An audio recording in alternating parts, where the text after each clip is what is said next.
नमस्कार विद्यार्थी मित्रांनो, आजच्या या व्हिडिओमध्ये आपण मराठी व्याकरणातील काही अतिशय महत्त्वाचे समानार्थी शब्द अभ्यासणार आहोत. बघा, तुम्हाला परीक्षेमध्ये वारंवार विचारून झालेले प्रश्न या व्हिडिओमध्ये आपण घेतलेले आहेत. त्यासाठी व्हिडिओ संपूर्ण पहा, नक्की तुमचा फायदा होईल.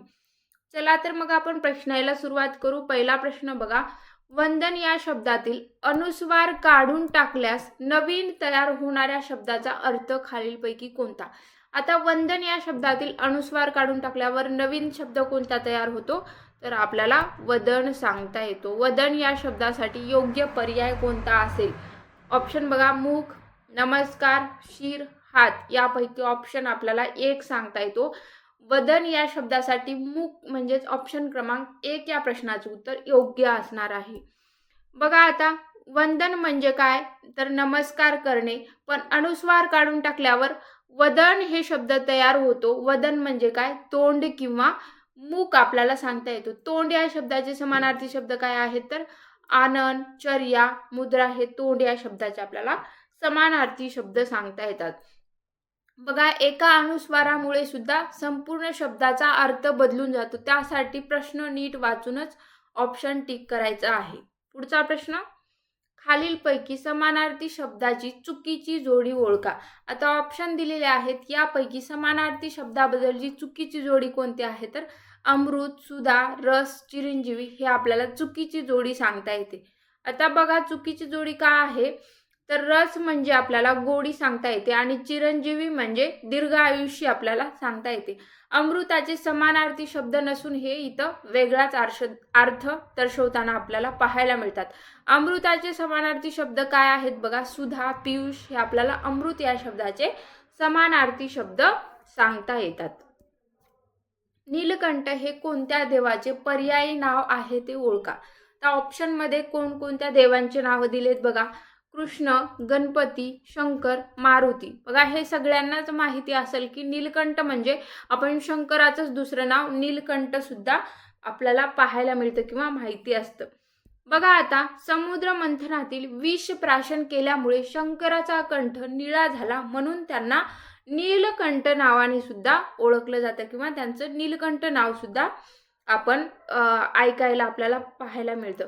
बघा, शंकर या शब्दाचे आणखी समानार्थी शब्द काय काय आहेत बघा. शिव, महादेव, महेश, चंद्रशेखर, भालचंद्र हे आपल्याला शंकर या शब्दाचे समानार्थी शब्द पाहायला मिळतात. अद्री या शब्दासाठी समानार्थी शब्द पर्यायातून निवडा. आता अद्री या शब्दासाठी योग्य पर्याय कोणता असेल? पृथ्वी, गिरीधर, शहर का पर्वत? बघा, अद्री म्हणजे पर्वत आपल्याला सांगता येतं. त्यामुळे अद्री या शब्दासाठी समानार्थी शब्द योग्य पर्याय काय असणार आहे? ऑप्शन क्रमांक 4 म्हणजेच पर्वत. बघा, अद्री या शब्दासाठी आपण काय काय समानार्थी शब्द आहेत? अचल, नग, शैली, गिरी हे पर्वताचे आपल्याला समानार्थी शब्द सांगता येतात. बघा, पर्वतांचे समानार्थी शब्द अद्री, अचल, नग, शैली, गिरी हे पर्वताचे समानार्थी शब्द पाहायला मिळतात. गिरीधर म्हणजे पर्वत धारण करणारा म्हणजेच कृष्ण आपल्याला सांगता येतो. अद्विज या शब्दाचे अनेक अर्थ असणारा योग्य पर्याय कोणता? बघा, आता ऑप्शन दिलेले आहेत. यापैकी द्विज या शब्दाचे अनेक अर्थ असणारा आपल्याला पर्याय निवडाय सांगितलेला आहे. तर ऑप्शन काय योग्य असणार आहे? तर ब्राह्मण, दात, पक्षी म्हणजेच ऑप्शन क्रमांक 3 या प्रश्नाचं उत्तर आपल्याला योग्य सांगता येतं. बघा, आता द्विज म्हणजे काय? तर दोनदा जन्मलेला आपल्याला सांगता येतो. द्विज या शब्दाचा अर्थ काय होतो? तर दोनदा जन्मलेला.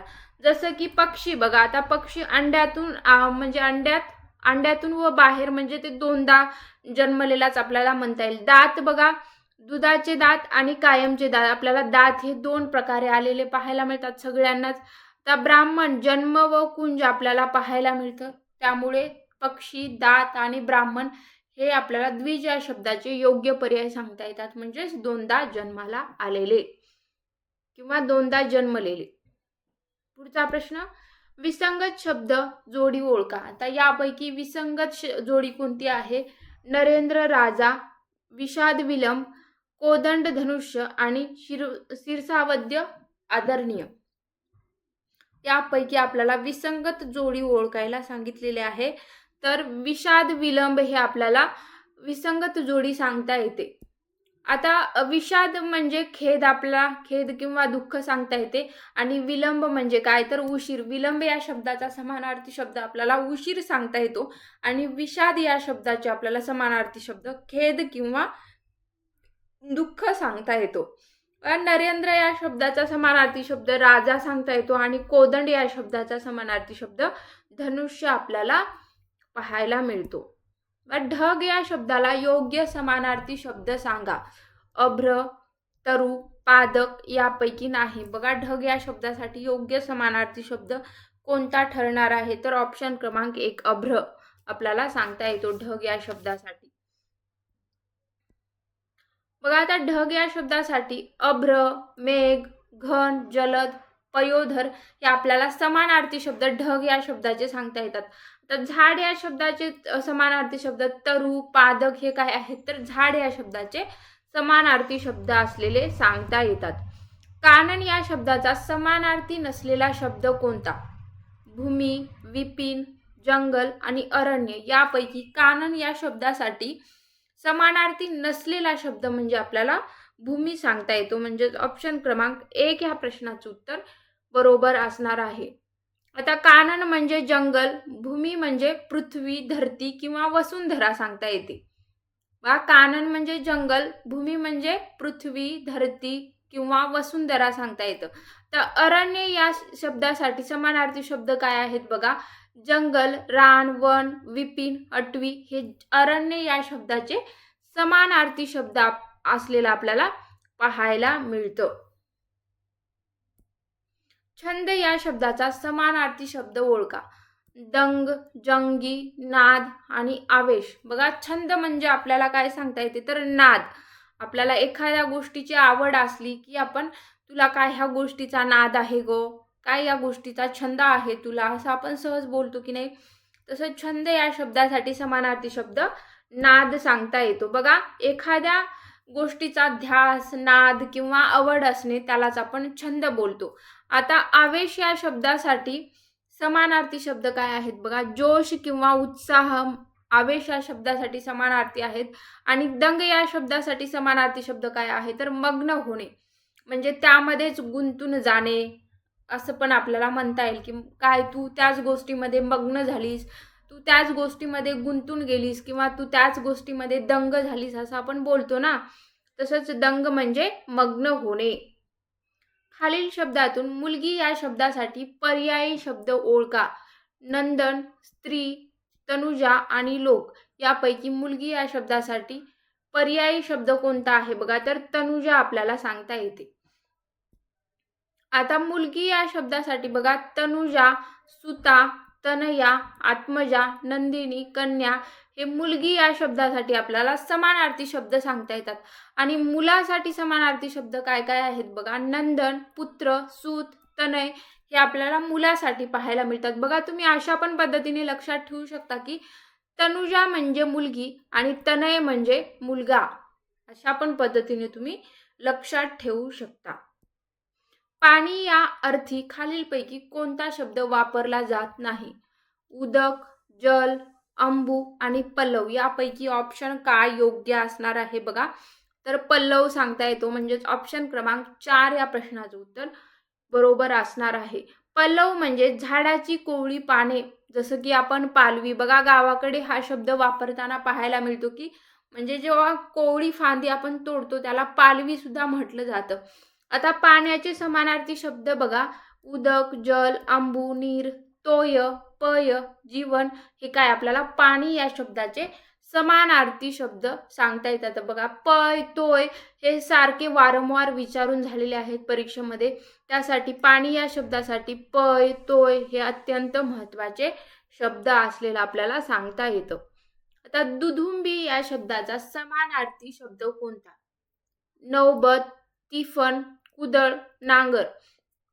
दुधुंबी या शब्दासाठी समानार्थी शब्द आपल्याला नौबत सांगता येतो. ऑप्शन क्रमांक 1 या प्रश्नाचं उत्तर आपल्याला योग्य सांगता येतं. मग आता तिफन, कुदळ, नांगर हे काय आहेत, तर शेतीतील एक म्हणजे का अवजारे असलेलं आपल्याला सांगता येतं. शेती कामासाठी वापरणाऱ्या ह्या वस्तू आहेत. दुधुंबी म्हणजे नांगर किंवा दुधुंबी म्हणजे नगारा किंवा नौबत, हे जुन्या काळातील एक वाद्याचा प्रकार असलेला आपल्याला सांगता येतो. आपण नगारा हे आपल्याला म्हणजे मंदिरामध्ये आरतीच्या वेळी ते वापरताना पाहायला मिळतं. तुम्हाला माहिती असेल की मंदिरामध्ये जेव्हा आरती चालू असते तेव्हा नगाऱ्याचा वापर केला जातो. ते तुम्हाला पाहायला मिळालंच असेल तिथं. हे जुन्या काळातील एक वाद्य सुद्धा असलेलं आपल्याला सांगता येतं. बघा इतर पर्याय म्हणजे तिफन, नांगर, कुदळ हे काय आहे तर शेतीची अवजारे असलेलं आपल्याला सांगता येतं. शेतीसाठी वापरणारे आपण बघतोच की शेतीमध्ये नांगर, कुदळ, तिफन हे वापरताना आपल्याला पाहायला मिळतं. आता म्हणजे जास्त प्रमाणात वापर नाही, ट्रॅक्टरचाच वापर करतात. पण जेव्हा ट्रॅक्टर नव्हते आधीच्या काळामध्ये ह्याचाच वापर करताना आपल्याला पाहायला मिळायचं. रामबाण या शब्दास खालीलपैकी समानार्थी शब्द कोणता? जालिम, उपाय, अग्निबाण, प्रतिज्ञा आणि युद्धशास्त्र यापैकी रामबाण या शब्दासाठी खालीलपैकी समानार्थी शब्द कोणता आहे? तर ऑप्शन क्रमांक 1 म्हणजेच जालिम उपाय. ऑप्शन क्रमांक 1 या प्रश्नाचं उत्तर योग्य सांगता येतं. रामबाण म्हणजे अचूक किंवा जालिम उपाय असलेला आपल्याला सांगता येतं. जसं रामाचा बाण कधीच व्यर्थ जात नाही, तसाच हा अर्थ आपल्याला इथे पण सांगता येतो. मती या शब्दाचा समानार्थी शब्द ओळखा. गती, बुद्धी, प्राप्ती, संपत्ती. मती या शब्दासाठी योग्य समानार्थी शब्द कोणता पर्याय योग्य असणार आहे बघा. तर ऑप्शन क्रमांक 2 बुद्धी आपल्याला सांगता येते. आता मती या शब्दाचे अर्थ बघा, बुद्धी, अक्कल, मेधा, प्रज्ञा.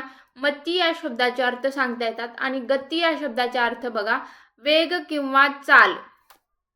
गती म्हणजे वेग किंवा चाल आपल्याला सांगता येतो. मती म्हणजे बुद्धी, अक्कल, मेधा, प्रज्ञा असे अर्थ आपल्याला सांगता येतात.